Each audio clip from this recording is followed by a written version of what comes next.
الحمد لله نحمده ونستعينه ونستغفره ونعوذ بالله من شرور أنفسنا ومن سيئات أعمالنا. من يهده الله فلا مضل له ومن يضلل فلا هادي له، وأشهد أن لا إله إلا الله وحده لا شريك له، وأشهد أن محمدا عبده ورسوله أرسله بالحق بشيرا ونذيرا وداعيا إلى الله بإذنه سراجا منيرا. فقد قال الله تعالى في كلامه المجيد والفرقان الحميد: أعوذ بالله من الشيطان الرجيم. بسم الله الرحمن الرحيم. يا أيها الناس اتقوا ربكم الذي خلقكم من نفس واحدة وخلق منها زوجها وبث منهما رجالا كثيرا ونساء، واتقوا الله الذي تساءلون به والأرحام إن الله كان عليكم رقيبا. وقال الله سبحانه وتعالى: أعوذ بالله من الشيطان الرجيم. بسم الله الرحمن الرحيم. قد أفلح المؤمنون الذين هم في صلاتهم خاشعون والذين هم عن اللغو معرضون. وقال رسول الله صلى الله عليه وسلم عن سهل بن سعيد رضي الله تعالى عنه عن رسول الله صلى الله عليه وسلم قال: من يضمن لي ما بين لحييه وما بين رجليه أضمن له الجنة. رواه البخاري.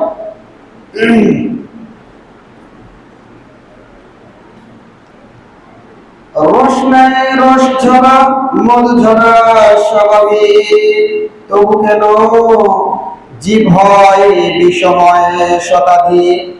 রে মুমিন, ভালো মতো বুঝে দেখো, ঠিক ঠিক রস না হয় কেন মাঝে মাঝে বেগতি। ওরা কথা চড়া ভাবে বলবার সঙ্গে রূপ নেই অনুক্ষণ একদম জঙ্গে। জিভে আশ্বাস বেবিচার করবার, খুন হয় বচনে রূপ দিয়ে মিথ্যা। চুগলির আসরতে জিভ করে মন্দ, শয়তানি ফাঁদে পড়ে শুরু হয় দ্বন্দ্ব। জিভ দিয়ে ঝরে বিষ, জিভ দিয়ে কষ্ট, শয়তানি অলসতা এর মাঝে স্পষ্ট। আলহামদুলিল্লাহ, যাবতীয় প্রশংসা, যাবতীয় গুণগান, যাবতীয় তারিফ সেই মহান আল্লাহ তাআলার দরবারে। লাখো কোটি দরুদ ও সুজুদ পেশ করছি সেই মহান আল্লাহ তাআলার দরবারে, যে আল্লাহ সুবহানাহু ওয়া তাআলা আমাকে আপনাকে বিভিন্ন কর্মব্যস্ততার মধ্য হতে সেই মহান আল্লাহ তাআলার ঘরে সেই মহান আল্লাহ তাআলার আদেশে আমি এবং আপনি সকলে সবকিছুকে ফেলে রেখে সেই মহান আল্লাহ তাআলার ডাকে সাড়া দিয়ে আমরা যত সময় মসজিদে আসতে পেরেছি, সকলে প্রাণ খুলে এক জবানে বলে আলহামদুলিল্লাহ। সেই সাথে দরুদ ও সালাম বর্ষিত হোক মানবতার মুক্তির দিশারি, মানবতার মুক্তির দূত, যিনি আমাদেরকে এই সঠিক ধর্ম যার মাধ্যমে আমরা পেয়েছি, তিনি সাইয়্যিদুল মুরসালিন খাতামুন নবিয়্যিন, মা আমিনার নয়ন মণি আহমদ মুহাম্মদ মুস্তাফা সাল্লাল্লাহু আলাইহি ওয়াসাল্লাম। সম্মানিত প্রিয় উপস্থিতি, খানপুর উত্তর ডাঙ্গাপাড়া জামে মসজিদ, খানপুর সদর, দিনাজপুর। আজকে আপনাদের সামনে জুমার আলোচনার বিষয়ে, খুতবার আলোচনার বিষয় হলো মুখ ও লজ্জাস্থানের হেফাজত ও জাহান্নাম থেকে বাঁচার উপায়। আপনাদেরকে এ বিষয়কে সামনে রেখে আপনাদের সামনে কোরআন হাদিস থেকে সংক্ষিপ্ত সময় এক তত্ত্ববহল আলোচনা করার চেষ্টা করব। ওয়া মা তৌফিকি ইল্লা বিল্লাহ। সম্মানিত প্রিয় উপস্থিতি, মানুষের শরীরে ছোট্ট দুইটি অঙ্গ, একটি হলো জিহ্বা, বলতে একটি হলো মুখ, আর অন্যটি হলো লজ্জাস্থান। এই দুইটি অঙ্গ কিন্তু সবচেয়ে ছোট, কিন্তু এই দুইটা অঙ্গের সঠিক ব্যবহারে আমাদের জন্য জান্নাত কাম্য। অপরদিকে এই দুইটি অঙ্গের সঠিক ব্যবহার যদি না করতে পারি, তাহলে আমাদের জন্য জাহান্নাম অত্যাবশ্যক। তাই আসুন সম্মানিত প্রিয় উপস্থিতি, আমাদেরকে আমাদের জিহ্বা এবং লজ্জাস্থানকে হেফাজত করতে হবে, যাতে করে পরকালে আমি এবং আপনি আমাদের জন্য জান্নাতের জামিনদার আল্লাহ রাসূল সাল্লাল্লাহু আলাইহি সাল্লাম হয়ে যায়। সকলে বলুন আল্লাহুম্মা আমিন। আল্লাহ কবুল করুন, আমিন ইয়া রাব্বাল আলামিন। সম্মানিত প্রিয় উপস্থিতি, তাই প্রথমে যে বিষয়টা কথা বলবো সেটা হলো জবানের হেফাজত, মুখের হেফাজত। পৃথিবীতে আমরা কিন্তু অনেক মানুষ দেখেছি যারা এই জবানের কারণে লাঞ্ছিত হয়েছে, যারা এই জবানের কারণে অপমানিত হয়েছে, যারা এই জবানের ভাষায় অপদস্থ হয়েছে। আবার অনেক মানুষকে দেখেছি যারা এই জবানের কারণে তারা আজকেও নন্দিত হয়ে আছে। সকলে বলে সুবহানাল্লাহ, সুবহানাল্লাহ। এই জবান, পৃথিবীতে অনেক জাতি ধ্বংস হয়ে গেছে এই জবানের কারণে। এই জবান দিয়ে অহংকার করেছে, এই জবান দিয়ে কটু কথা বলেছে, এই জবানের কথাতে পৃথিবীর মানুষ অনেক ধ্বংস হয়ে গেছে। এই জন্য কবি সাহিত্যিকের একটা কথা বলেন যে লাঠির আঘাতে মানুষকে এই দাগ মেশানো সম্ভব, কিন্তু জবানের আঘাতে এটা কোনোদিন মেশে না। এই দাগ মেশে না, এই দাগ রয়ে যায়। এই জন্য আপনাদের সামনে একটা কবিতা আপনাদের সামনে আবৃত্তি করেছিলাম। সেখানে এই জবানের কথাটাকে বিষের সাথে তুলনা করা হয়েছে। সেখানে এই জবানের কথাকে কখনো কখনো আপনার আমার জন্য যে কষ্টদায়ক বস্তু হিসেবে আখ্যায়িত করা হয়েছে। তাই আসুন, আমরা দেখলাম বিগত 15 বছরের যিনি একাধারে শাসন করেছে, তিনিও কিন্তু ধ্বংস হওয়ার অন্যতম কারণ ছিল এই জবানের বাণী। একটা মজা করে কথা বলেছিল, এদেশে মুক্তিযোদ্ধার সন্তানেরা পাবে না রাজাকারের সন্তানরা পাবে। এটা কিন্তু শরীরের আঘাত নয়, এটা কিন্তু ক্ষমতার আঘাত নয়, শুধু দুই চোয়ালের মধ্যবর্তী জবানের কথার আঘাতে শত শত জীবন দিয়ে ফেসিবাদকে দূরীভূত করে এই বাংলাদেশকে মুক্ত করেছে। সকলে সুবহানাল্লাহ, সুবহানাল্লাহ, আলহামদুলিল্লাহ, আল্লাহু আকবার। তাহলে জবানকে আমাকে আপনাকে কতটা এটা নিয়ে আমাদেরকে হেফাজত করতে হবে, সঠিক এবং কি অনর্থক কথা থেকে নিজেকে গুটিয়ে রাখতে হবে। আল্লাহ সুবহানাহু ওয়া তাআলা সূরা মুমিনুনের ভিতরে মুমিনদের বৈশিষ্ট্য বলতে কি আল্লাহ সুবহানাহু ওয়া তাআলা প্রথম দিকে এই কথা বলছেন। আল্লাহ পবিত্র কোরআনের মধ্যে বলছেন, قد أفلح المؤمنون الذين هم في صلاتهم خاشعون والذين هم عن اللغو معرضون। আল্লাহ সুবহানাহু ওয়া তাআলা বলছেন ওই সমস্ত মুমিন সফল ব্যক্তি, তার মানে তারা পৃথিবীতে ওই সমস্ত মুমিন তারা গেইন হয়ে গেছে, তারাই সফল। কোন ব্যক্তি? যারা কি করে খুশু এবং খুজুর সহিত সালাত আদায় করে। তারপরে বলা হচ্ছে যারা অনর্থক কথাবার্তা থেকে নিজের জিহ্বাকে সংযত রাখে। তার মানে আল্লাহ মুখ দিয়েছেন, এই মুখের হিসাব নেওয়া হবে। আল্লাহ চোখ দিয়েছেন, এই চোখের হিসাব নেওয়া হবে। আল্লাহ ব্র্যান্ড দিয়েছেন, এই ব্র্যান্ডের হিসাব নেওয়া হবে। আল্লাহ হাত দিয়েছেন, হাতের হিসাব নেওয়া হবে।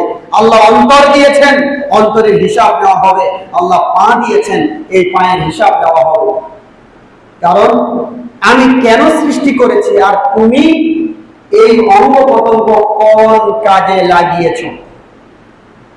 যদি আপনি আপনার সন্তানকে 500 টাকা দিয়ে বাজারে গিয়ে পাঠিয়ে আপনার সন্তানকে পাঠানোর সময় বলেছেন যে তুমি এই সদাইগুলো নিয়ে আসবা, কিন্তু আপনার সন্তান যদি পরিশেষে টাকা খরচ করে খালি হাতে ফেরত আসে, স্বাভাবিক আপনার দৃষ্টিভঙ্গি অনুযায়ী রাগান্বিত হওয়ার কথা কিনা? পাগল ছাড়া, শিশু ছাড়া সুস্থ মস্তিষ্ক কোন ব্যক্তি ছাড় দিবে না, সবাই রাখবে। তাহলে ওই আল্লাহ আমাকে সময় দিয়েছে, নির্দিষ্ট একটা সময় দিয়েছে, রিজিক দিয়েছে, ভরণ পোষণ সবকিছু আল্লাহ সুবহানাহু ওয়া তাআলা দিচ্ছেন। আমি আপনি কিন্তু রিজিকের মালিক আমি আপনি না। আমি আপনি এই জমিনের পরিচর্যাকারী। আমি আপনি ফল ফসল আল্লাহ তাআলা দেন, আমি আপনি পরিচর্যা করি, তাতেই আল্লাহ সুবহানাহু ওয়া তাআলা রিজিক দেন। অনেক জায়গায় আছে পরিচর্যাবিহীন আল্লাহ সুবহানাহু ওয়া তাআলা ফল ফসল দেন। আপনি বান্দরবনে যাবেন, রাঙ্গামাটি, খাগড়াছড়িতে পাহাড়গুলোতে দেখবেন কেউ পানিও দেয় না, কোনো কিছু করে না। যেদিকে কলাতে কলাই, যেদিকে আমতে আমি, তাহলে আল্লাহ বলছেন আমি রিজিকের মালিক। ওখানে কি আমি আপনি কি গাছ কাটতে গিয়েছিলাম না ডেস্টিনি গিয়ে গাছ কেটেছে? গাছ কেউ গাড়েনি। আল্লাহ বলছেন আমি সেখানে ওই বীজগুলো আল্লাহ তাআলা বিভিন্ন পদ্ধতিতে দিয়ে দিয়েছেন, ওইভাবে সৃষ্টি হয়েছে। সম্মানিত প্রিয় উপস্থিতি, পৃথিবীতে আমি আপনি পরিচর্যাকারী। এই জন্য প্রত্যেকটা অঙ্গ প্রত্যঙ্গ, যে হাত আমার দেখতেছি এই হাত আমার নয়, কিয়ামতের দিনে এই হাত আমার বিরুদ্ধে সাক্ষ্য দিবে। যেই পা দেখতেছি এই পা আমার নয়, এই পা কিয়ামতের দিনে আমার বিরুদ্ধে সাক্ষী হয়ে দাঁড়াবে। যেই চোখ দিয়ে দেখতেছি এই চোখ আমার নয়, কিয়ামতের দিনে এই চোখ আমাকে আপনাকে আমার আপনার জন্য বিরুদ্ধে অবস্থান করবে। তাহলে আমার কি? আমার এই অঙ্গ প্রত্যঙ্গকে কাজে লাগিয়ে আল্লাহর যতটুকু ইবাদত করব, ওই আল্লাহর যতটুকু ইবাদত করব, ওই আল্লাহর যতটুকু ইবাদত করব, ওটুকুই আমার জন্য বরাদ্দ। সম্মানিত প্রিয় উপস্থিতি, এই জন্য আল্লাহ সুবহানাহু ওয়া তাআলা বলছেন আল্লাহ তোমাকে লজ্জায় তোমাকে 2 চোয়াল দিয়েছেন, তোমার জবান দিয়েছেন। এই জবান তোমার থাকতে পারে, এই জবান তোমার নয়। তোমাকে কথা বলতে হবে, আল্লাহর ভাষায় কথা বলতে হবে, আল্লাহ রাসূলের ভাষায় কথা বলতে হবে। নিজের থেকে অনর্থক কথাবার্তা থেকে আমাকে আপনাকে মুক্ত থাকতে হবে। সম্মানিত প্রিয় উপস্থিতি, তাফসীরে ইবনে কাসীর রাহিমাহুল্লাহ তিনি এই আয়াতের ব্যাখ্যায় বলছেন যে মুমিনরা শিরিক, বাতিল, পাপ, বাজে কাজ, নিরর্থক কথা বার্তা থেকে বিরত থাকবে, এই আয়াতের ব্যাখ্যা। কিন্তু আমি এবং আপনি এই নিরর্থক কথা থেকে বেঁচে থাকতে পারতেছি? সব জায়গায় আমরা আমাদের এই চোয়ালের অপব্যবহার করতেছি। সম্মানিত প্রিয় উপস্থিতি, আল্লাহ রাসূল সাল্লাল্লাহু আলাইহি ওয়াসাল্লাম তিনি কতটা গুরুত্ব দিয়ে বলছেন, এটার ভাষা কতটা গুরুত্ব দিয়ে বলছেন। আল্লাহ রাসূল সাল্লাল্লাহু আলাইহি ওয়াসাল্লাম বলছেন, আন সাহল ইবনে সাঈদ রাদিয়াল্লাহু তাআলা আনহু আন রাসূলিল্লাহ সাল্লাল্লাহু আলাইহি ওয়াসাল্লাম قال من يدمن لي ما بين لحييه وما بين رجليه أدمن له الجنة। হাদিস বুখারীর মধ্যে এসেছে, 6474 নম্বর হাদিস। আল্লাহ রাসূল সাল্লাল্লাহু আলাইহি ওয়াসাল্লাম বলেন, যে ব্যক্তি এই দুই অঙ্গে জিম্মাদার দেবে, বলতে দুই চোয়ালের মধ্যবর্তী বলতে মুখ, জিহ্বা যেটাই বলেন, আপনার যে কথাবার্তা থেকে এটার জিম্মাদার নিশ্চিত করবে যে আমি গীবত করব না, আমি মিথ্যা কথা বলবো না, এই দুইটা যে নিশ্চিত করবে, আল্লাহ রাসূল সাল্লাল্লাহু আলাইহি ওয়াসাল্লাম বলছেন।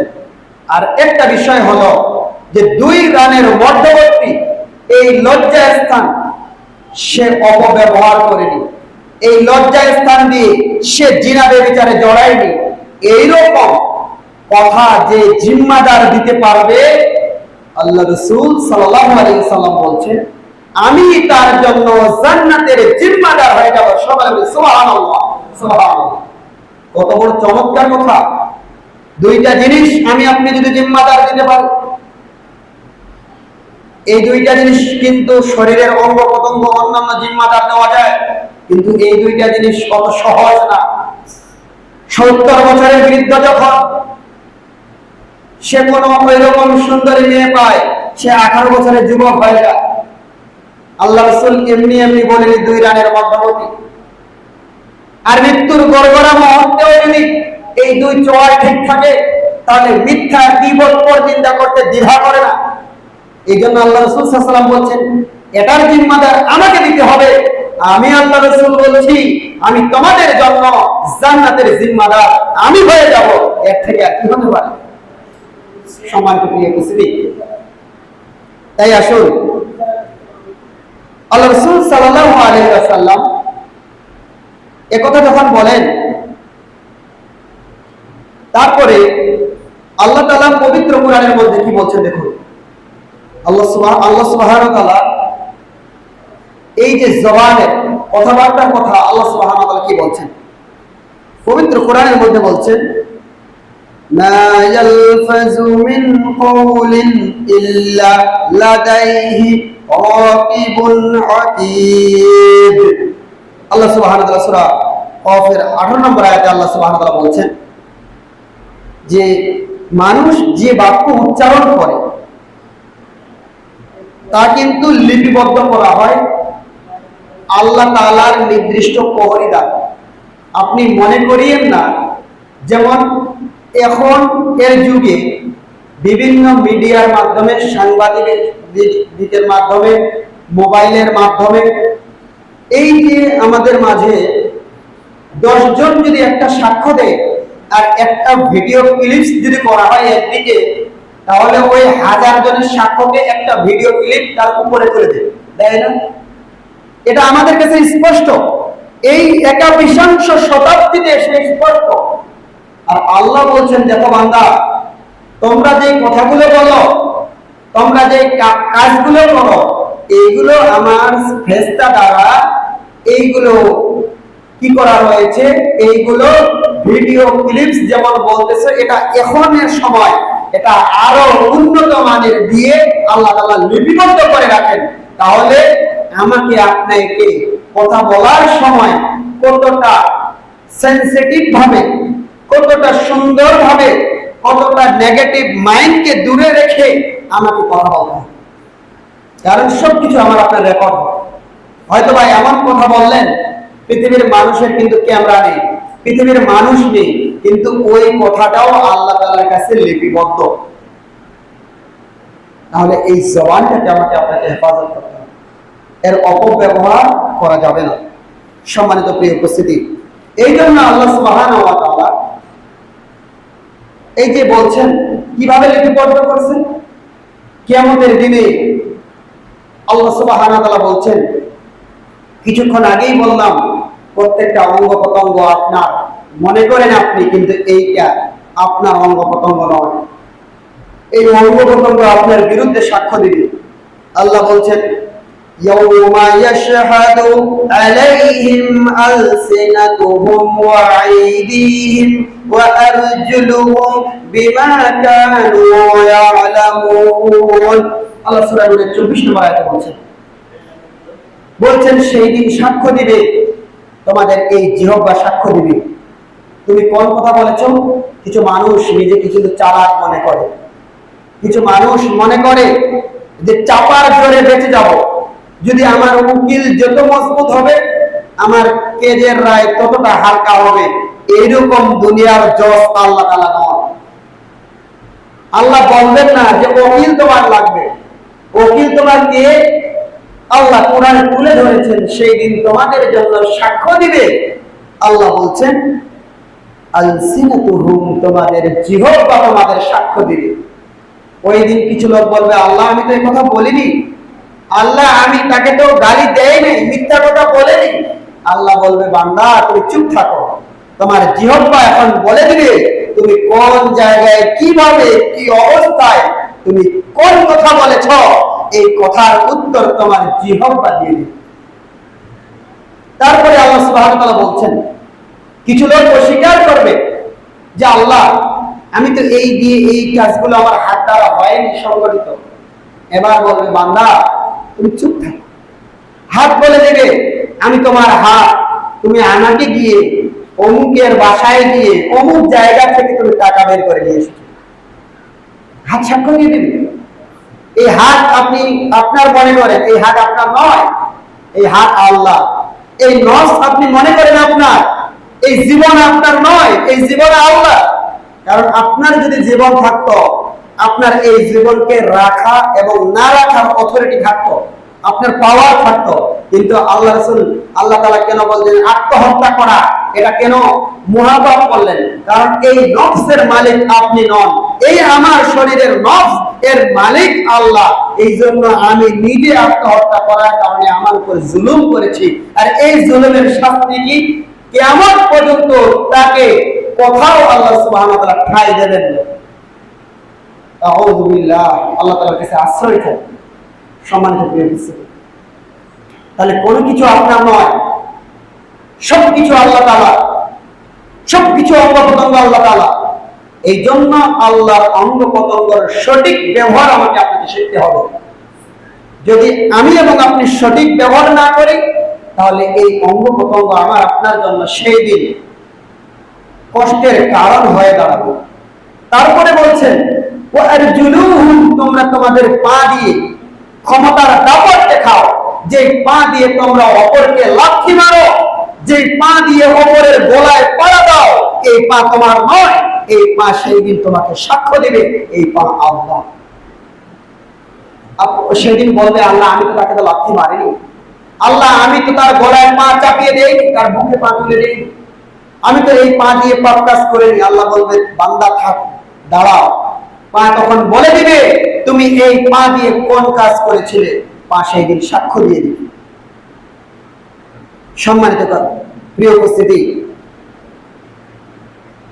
এটাই হলো। এই জন্য প্রখ্যাত মুহাদ্দিস আব্দুল্লাহ ইবনে মুবারক রাহিমাহুল্লাহ আলাইহি, তিনি এমন জগৎ বিখ্যাত মুহাদ্দিস ছিলেন, প্রত্যেকটা ইমাম নিয়ে কোনো না কোনো আলেম কিলোকাল করেছে, কথা বলেছে। কেউ ইমাম আবু হানিফাকে নিয়ে যারা করেছে, বলছে তার ত্রুটি আছে। কেউ ইমাম বুখারীকে নিয়ে করেছে, কেউ ইমাম মুসলিমকে নিয়ে করেছে, ইমাম শাফিঈকে নিয়ে করেছে। ত্রুটি বিচ্যুতি হয়েছে বা তারা প্রকাশ করেছে, যেটা কারো ক্ষেত্রে গ্রহণযোগ্য, কারো ক্ষেত্রে গ্রহণযোগ্য নয়। পৃথিবীতে এমন একটা মুহাদ্দিস আছে যার নাম হলো আব্দুল্লাহ ইবনে মুবারক রাহিমাহুল্লাহ আলাইহি, তার ক্ষেত্রে কোনো আলেম কোনো কথা বলেননি, এটাকে নিয়ে কেউ কটাক্ষ করেনি, এমন একটা আলেম। তিনার জন্মের ইতিহাসের পূর্বে কিছু কাহিনী রয়েছে। ও যুবক সম্প্রদায়, ও যুবক ভাইয়েরা, খেয়াল করো, আব্দুল্লাহ ইবনে মুবারক, এই আব্দুল্লাহ পৃথিবীতে আসার কারণে মুবারক রাহিমাহুল্লাহ অনেক নৈতিকতা, অক্লান্ত পরিশ্রম ছিল। তিনি একটা বাগানে কর্মচারী হিসেবে যোগদান করেন। হতে পারে সেটা ফলের বাগান, কেউ বলছে আপেলের বাগান, কেউ বলছে কমলার বাগান, মালটার বাগান, যেই হোক, একটা বাগানের কর্মচারী ছিলেন। মুবারক, আব্দুল্লাহ ইবনে মুবারকের বাবা, তিনি নিষ্ঠার সাথে কাজ করেন। তারপরে হঠাৎ একদিন তার মালিক বলল, মুবারক তুমি যাও, বাগান থেকে কিছু সুমিষ্ট ফল নিয়ে আসো। মুবারক রাহিমাহুল্লাহ তিনি গেলেন, সেখান থেকে কিছু ফল নিয়ে আসলেন। নিয়ে আসার পরে তার মালিক সেই ফলকে কেটে তার সামনে পরিবেশন করা হলো। ফল যখন মুখে তোলেন, অনেক টক ছিল। মুবারক রাহিমাহুল্লাহকে বললেন যে তুমি যে ফল নিয়ে এসেছো, এই ফলগুলো তো মিষ্টি নয়, তুমি মিষ্টি ফল নিয়ে আসো বাগান থেকে। আবারও মুবারক রাহিমাহুল্লাহ তিনি বাগানে গিয়ে ফল নিয়ে আসলেন। আসার পরে তিনার সামনে পরিবেশন করলেন। তিনি মুখে দিয়ে দেখেন আবারও ফলগুলো টক। তখন ওই বাগানের মালিক বললেন, মুবারক তুমি কি জানো না কোন বাগানের কোন গাছের ফল মিষ্টি আর কোন গাছের ফল টক? তুমি কি জানো না? তিনার জবাবটা কতটা চমৎকার ছিল। মুবারক রাহিমাহুল্লাহ বলছেন যে মালিক, আপনি আমাকে বাগানের কর্মচারী রেখেছেন, আমি আপনার নিয়োগপ্রাপ্ত কর্মচারী বাগানের, আপনি আমাকে এই বাগানের ফল খাওয়ার জন্য রাখেননি। এই জন্য আমি জানি না বাগানের কোন ফল কেমন, আমার সেটা জানা নেই। সুবহানাল্লাহ, সুবহানাল্লাহ। সকলেই মনে করি আমার সন্তান ইমাম বুখারীর মতো হবে, আমার সন্তান ইমাম মুসলিমের মতো হবে, আমার সন্তান ইমাম তাইমিয়ার মতো হবে। আপনি মনে করি আমার সন্তান নাসিরউদ্দিন আলবানীর মতো হবে, কিন্তু কোনদিন কি তারা মনে করেছে যে আব্দুল্লাহর মতো হবে? কোনদিন কি তারা চিন্তা করেছে আমাকে আপনাকে, আপনি যদি মুবারকের মতো হতে পারি, আল্লাহ এই যুগেও সেরকম সন্তান দান করবেন? সকলে বলে সুবহানাল্লাহ। আপনি যদি এই যুগেও ইমাম বুখারীর মার মতো হতে পারি, বাবার মতো হতে পারি, ইমাম মুসলিমের মার মতো বাবার মতো হতে পারি, ইমাম শাইখুল ইসলাম তাইমিয়ার বাবা এবং মার মতো হতে পারি, নাসিরউদ্দিন আলবানী রাহিমাহুল্লাহর বাবা এবং মার মতো হতে পারি, নিষ্ঠাবান সৎ যোগ্য পিতামাতা হতে পারি, অবশ্যই ওই স্ত্রীর গর্ভ থেকে ওই সন্তান আল্লাহ তাআলা দিবেন। সকলে বলেন সুবহানাল্লাহ। মুবারক রাহিমাহুল্লাহ ওই বাগানের মালিক বলল, আমার মেয়ে যুবতী রয়েছে, আমি তো খুঁজতেছি এইরকম সৎ যোগ্য, আমি আমার মেয়ের পাত্র হিসেবে খুঁজতেছি, আমি তোমাকে প্রস্তাব করলাম আমার মেয়েকে বিবাহ করার, কারণ তার মেয়ে জ্ঞানে গুণে পর্দাশীলায় কম ছিলেন না। এই দুইজনের মধ্য থেকে, নীতি নৈতিকতার মধ্য থেকে যেই সন্তানকে আল্লাহ দান করলেন তার নাম হলো আব্দুল্লাহ। সকলে বলে সুবহানাল্লাহ। এই জগৎ বিখ্যাত আলেমের কথা কেন বললাম? যে আলেম তিনি একটা ঘটনা তুলে ধরেছেন, ঘটনাটার নাম হলো কিসসাতুল আজুরিল্লাতী কানাত লা তাতাকাল্লাম ইল্লা বিল কুরআন। যে তিনি একটা ঘটনা তুলে ধরেছেন, এক প্রতিমধ্যে এক বৃদ্ধার সঙ্গে দেখা হয়, উস্কো কাপড় পরিহিত। তখন তিনি এই মহিলাকে খেয়াল করলেন যে তার কাফেলা হয়তো বা সামনে চলে গেছে, তাকে পিছনে ফেলে দিয়ে গেছে। ওই মহিলার কাছে গেলেন তিনি সাহায্য করার উদ্দেশ্যে। মহিলাকে গিয়ে সালাম দিলেন, বললেন আসসালামু আলাইকুম ওয়া রাহমাতুল্লাহ। তিনার সালামের জবাবটা ছিল দেখুন, সালামুন কওলাম মির রাব্বির রহিম। তিনি সালামের জবাব দিলেন কোরআনের আয়াত দিয়ে, সবাই বলেন সুবহানাল্লাহ।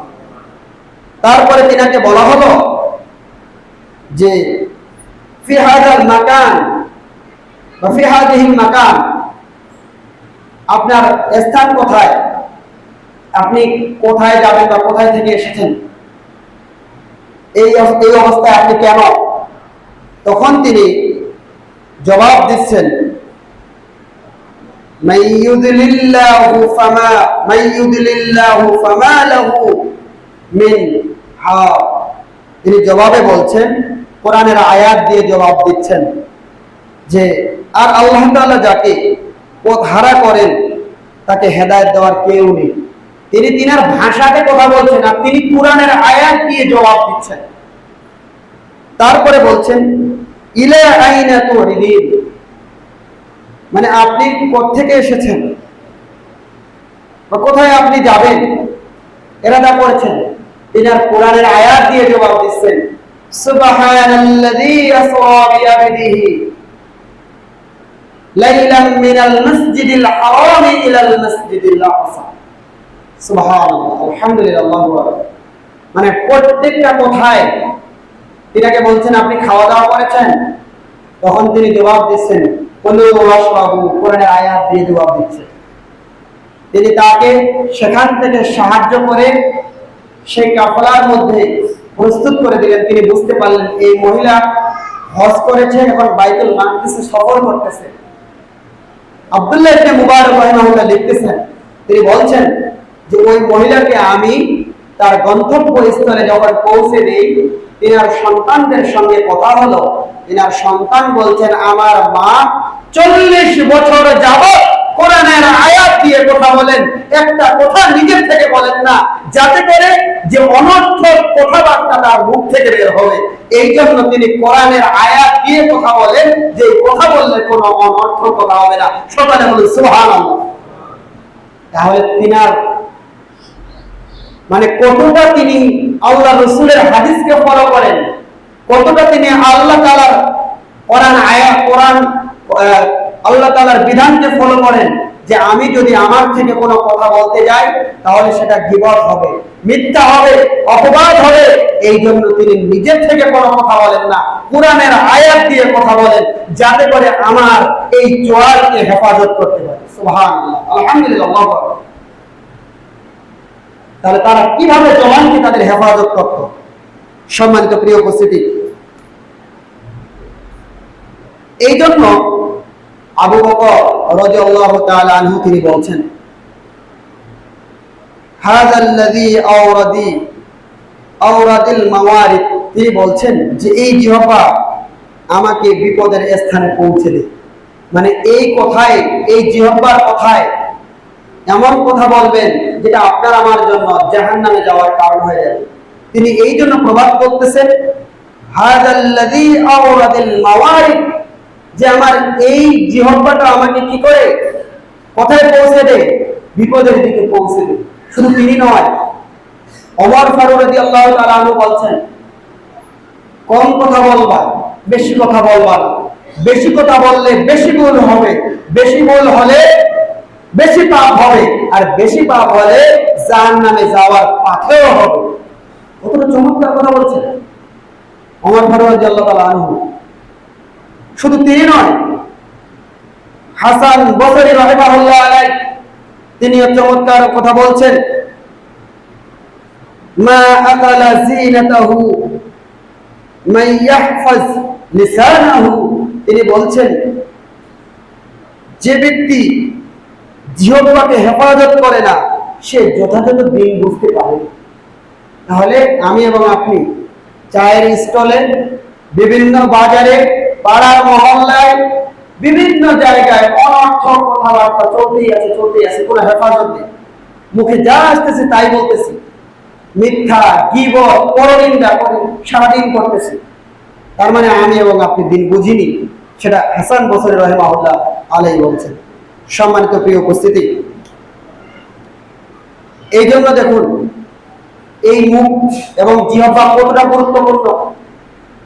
এই জিহ্বার জন্য, মুখের জন্য কেউ আপনার জন্য বন্ধুত্ব তৈরি হয় এই মুখের বাণীতে, আবার এই মুখ দিয়ে কথাবার্তা বলার জন্য তার কাছে শত্রুতা তৈরি হয় কিনা।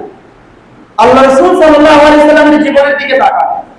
তিনি যখন মক্কার ভূমিতে ছিলেন, তিনার আচরণ এতটা সুন্দর ছিল, এতটা কোমল ছিল, তাকে কাফের বেঈমান মুশরিকরা বলতে বাধ্য হয়েছে আল আমিন তিনার নামের লকব হিসেবে দিতে। সকলে বলেন সুবহানাল্লাহ। ওই রাসূল আবার এই মুখ দিয়ে, জিহ্বা দিয়ে যখন কালেমার কথা বলেছে, তাওহীদের কথা বলেছে, তখন রাসূলকে তারা পাগল তৈরি করেছে। অপর দিক থেকে তাকে শারীরিকভাবে, মানসিকভাবে টর্চার করা শুরু করেছে। উটের নাড়িভুঁড়ি তিনার শরীরের উপরে চাপিয়ে দিয়েছে এই মুখের কারণে, জবানের কারণে। তাহলে জবান মানুষের কতটা গুরুত্ব। এই জবান আমার আপনার জন্য দিয়েছে অনর্থক কথাবার্তা বলার জন্য নয়। সম্মানিত প্রিয় উপস্থিতি, এই জবান দিয়ে শত শত মিথ্যা কথা বলে। আমার কাছে মনে হয় যে এই ভারত, বাংলাদেশ, পাকিস্তানের ভিতরে, আমাদের ভিতরে অনেক ওয়েস্ট কান্ট্রি আছে, তারা মিথ্যা বোঝে না। কেন বুঝে না? আমি জন্মের পরেই দেখি আমার বাবাকে মিথ্যা বলতে, আমার মাকে মিথ্যা বলতে, সমাজের লোককে মিথ্যা বলতে। আমার সঙ্গে দাঁড়িয়ে আছে, ফোনে বলতেছে আমি তো এখন বাজারে আছি। তাহলে ওই বাচ্চাকে বলতে হলো না যে এটা মিথ্যা, সে শিখে নিল অটোমেটিক যে বাড়িতে থেকে বাজারের নাম বলা যায়। আপনি মিথ্যাকে কিন্তু ছোট মনে করেন না। আপনি বলতে পারেন আমি তো সামান্য একটা মিথ্যা বলেছি, আল্লাহ কেন এটাকে কাবিরা গুনাহে পরিণত করেছে? আপনার একটা মিথ্যা সাক্ষ্যের কারণে একজনের জীবন চলে যেতে পারে। একজনের জীবন চলে যেতে পারে আপনার মিথ্যা একটা সাক্ষ্যের জন্য। এই জন্য আল্লাহ তাআলা এটাকে হারাম করে দিয়েছেন। আল্লাহ বলছেন ইয়া আইয়ুহাল্লাযীনা আমানুত্তাকুল্লাহ ওয়া কানু মা'আস সাদিকিন। আল্লাহ তাআলা বলছেন, ওহে বিশ্বাসীগণ, আল্লাহ তাআলাকে ভয় করো এবং সত্যবাদীদের অন্তর্ভুক্ত হও। সত্যবাদী হওয়ার কথা বলছেন। তারপরে বলছেন ওয়াজতানিবু কওলাজ যাও। আল্লাহ তাআলা বলছেন তোমরা মিথ্যাবাদী হয়ো। মিথ্যাবাদী, মিথ্যা কথাকে পরিহার করার কথা আল্লাহ সুবহানাহু ওয়া তাআলা বলছেন। তাহলে অবশ্যই কোরআনে যেহেতু আল্লাহ মিথ্যা কথা পরিহার করার কথা বলছেন, এটা আমার আপনার জন্য কল্যাণ নয়। আর এই মিথ্যা কথা বলার কারণে অনেকেই শাস্তি পেয়েছে। আব্দুল্লাহ ইবনে আব্বাস রাদিয়াল্লাহু তাআলা আনহু তিনি বর্ণনা করেন যে আল্লাহ রাসূল সাল্লাল্লাহু আলাইহি ওয়াসাল্লাম দুইটা মাকবারা, কবরের পাশ দিয়ে অতিক্রম করছিলেন।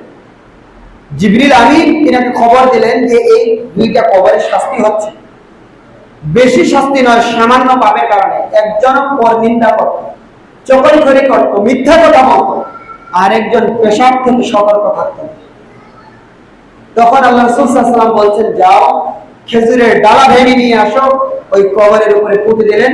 যতক্ষণ সতেজ থাকবে আল্লাহ তাদের জন্য লাঘব করবেন। সকলে সুবহানাল্লাহ। তাহলে দেখুন এই চগলখড়ির শাস্তি আল্লাহ রাসূল সাল্লাল্লাহু আলাইহি ওয়াসাল্লামকে জানিয়ে দিয়েছেন, মানে এটা কতটা নিকৃষ্ট। এটার মধ্যে আমি এবং আপনি 24টা ঘন্টা মিথ্যার উপরে আজকে রাজনীতি চলছে, মিথ্যার উপরে বাড়িগুলো দাঁড়িয়ে রয়েছে, মিথ্যার উপর সমাজ ব্যবস্থা দাঁড়িয়ে রয়েছে, মিথ্যার উপরে সারা ব্যবসা থেকে সিস্টেম করে সারা পৃথিবীতে মিথ্যার সৈলাব চলতেছে। তার মানে বরকতকে ধ্বংস করে দিচ্ছে। আর বরকত যেখানে থাকবে না সেখানে শয়তানের আস্থানা থাকবে। আর শয়তান যেখানে থাকবে আমাকে আপনাকে দুনিয়াতে আল হাকুমুত তাকাসুর, এই প্রাচুর্যের মোহে আচ্ছাদিত করে আমাকে আপনাকে কবর পর্যন্ত পাঠাবে। হাত্তা যুরতুমুল মাকাবির, যতক্ষণ না কবরে যায়। আর কবরে গেলে তখন আমাদের এই ভূত ছুটে যাবে, তখন আমাদের মনে হবে আমরা কোথায় ছিলাম, কি করেছি। ইয়া লাইতানি কদ্দামতু লি হায়াতি, আয় আফসোস, আফসোস করা ছাড়া আর কিছুই থাকবে না।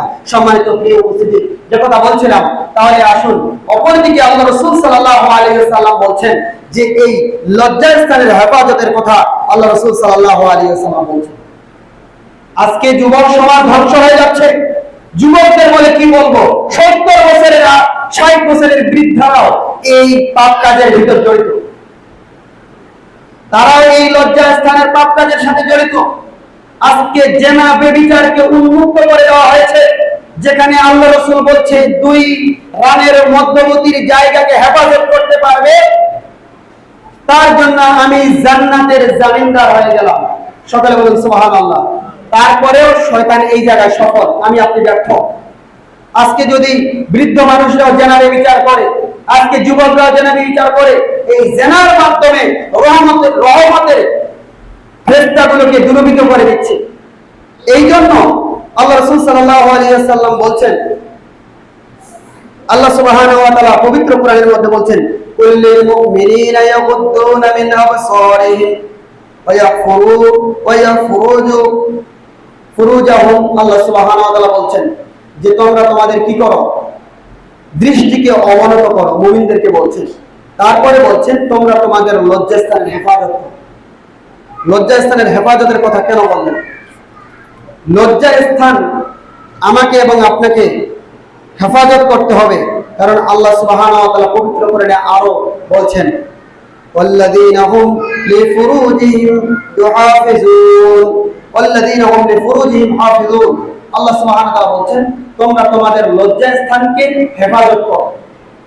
কারণ এই লজ্জা স্থান যখন হেফাজত করবে না, তখন দেখবেন প্রত্যেকটা পাপ উন্মুক্ত হয়ে যাবে।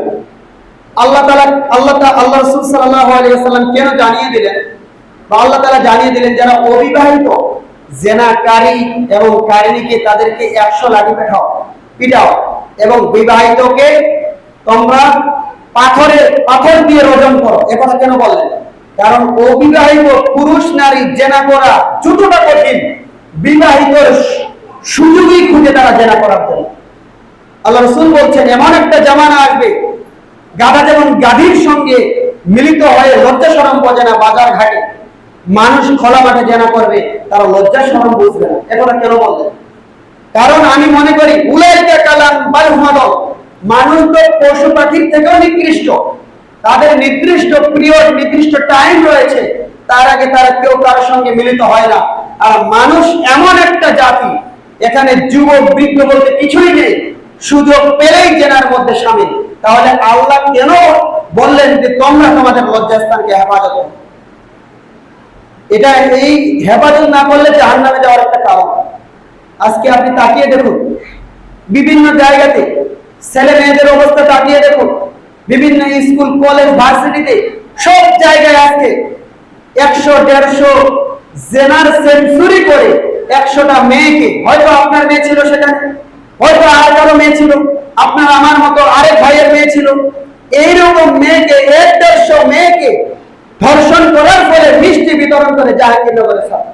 তাহলে এই জাতিকে নিয়ে আপনি কোথায় যাবেন যে নিজের হেফাজত নিজেই করতে পারে, যে পাপের ভিতরে শামিল? আপনি দেখতেছেন বিভিন্ন মিডিয়ার মাধ্যমে 70-75 বছরের বৃদ্ধ, সেও ওই মেয়ে নিয়ে পাগল। তাহলে আজকে জাতি কোথায় যাবে? আজকে যখন আমি যখন আমার নিজের চরিত্রকে নষ্ট করেছি, তখন মুসলমান কাফেরদের হাতে মায়ের খেতে শুরু করে, কারণ তাদের গায়ের বলতে কিছু নেই। সম্মানিত প্রিয় উপস্থিতি, এই জন্য জ্ঞানীরা একটা কথা বলে, মনীষীরা একটা কথা বলে, মেয়েদেরকে চেনা যায় যৌবনে, ছেলেকে চেনা যায় বিবাহের পরে, আর স্বামীকে চেনা যায় স্ত্রীর অসুস্থতায়, আর স্ত্রীকে চেনা যায় স্বামীর দরিদ্রতা, আর সন্তানকে চেনা যায় যখন পিতামাতা কি হয়ে যায়, বার্ধক্যে পৌঁছে যায়, তখন সন্তানকে চেনা যায়। আপনার মেয়ে কিন্তু ভালো, আপনিও জানেন ভালো, বিবাহের আগেও ভালো, বিবাহের পরেও ভালো, কিন্তু মেয়েটা যখন যৌবনে পৌঁছায় তখন সে ভাবে না। আমি ওই যুবক এবং ওই যুবতীকে বলতে চাই, বোন এবং ভাই, শুনে রেখো, তোমার বাবা তোমাকে জন্ম দিয়েছে, ভরণ পোষণের দায়িত্ব পালন করতেছে এবং তোমার জন্য সযোগ্য পাত্রের ব্যবস্থা করতেছে। তাহলে তোমার বাবা তোমার জন্য প্রতিদ্বন্দ্বী নয়, তোমার জন্য তোমার বাবা বন্ধু। কিন্তু তুমি কি করো? ওই পিতামাতাকে তার সমাজের ভিতরে তাকে অপমানিত, অপদস্থ করে যৌবন যখন তোমার শরীরে আসে, তখন তুমি ওই পিতামাতাকে অপমান, অপদস্থ করে এই বাড়ির মায়া ত্যাগ করে অপরের হাত ধরে চলে যাও। এই জন্য দেখবেন যারা এই সম্পর্ক করে বিয়ে করে এগুলো বেশি দিন টেকসই করে। ছেলে দেখবেন অনেক ভালো, কিন্তু বিবাহের পরে বোঝা যায় ওই ছেলেটা কতটুকু বাবা মায়ের খরচ করতে পারে। যদি মনে করেন যে বিবাহের পরে আমার ছেলে ভালো, তাহলে অবশ্যই সেই ছেলে ভালো। আপনার স্ত্রী তখনই মনে করবেন ভালো স্বামীর যখন দরিদ্র হয়, স্বামীর হাত যখন ফাঁকা থাকে, ওই স্ত্রী যখন মানসিক মেন্টালিটি সাপোর্ট দেয়, মনে করবেন সেই গুণবতী স্ত্রী। আর ওই স্বামী ওই স্ত্রীর কাছে ভালো যখন তার স্ত্রী অসুস্থ হওয়ার পরেও সে সেই স্ত্রীর সেবা করে, কোনো পর নারীর দিকে তাকায় না। আর ওই সন্তানাদি ভালো যখন পিতামাতা বার্ধক্যে পৌঁছে যায়, তখন তার খেদমত করে। এই জন্য আমাদেরকে সম্মানিত প্রিয় উপস্থিতি একটা বিষয় খেয়াল রাখতে হবে, যে সব বিষয়ে আমাকে খেয়াল রাখতে হবে প্রত্যেকটা শরীরের অঙ্গ প্রত্যঙ্গ আমার নয়, এগুলো আল্লাহ, এই জীবনও আল্লাহ। এই জন্য আমার আপনার হিসাব দেওয়া হবে। এই জন্য আমাদেরকে সব সময় খেয়াল রাখতে হবে যে কোন কাজটা করলে আমার জন্য জান্নাত সাজতেছে আর কোন কাজটা করলে জাহান্নাম সাজতেছে। আল্লাহ সুবহানাহু ওয়া তাআলা আমাদেরকে সঠিক বুঝার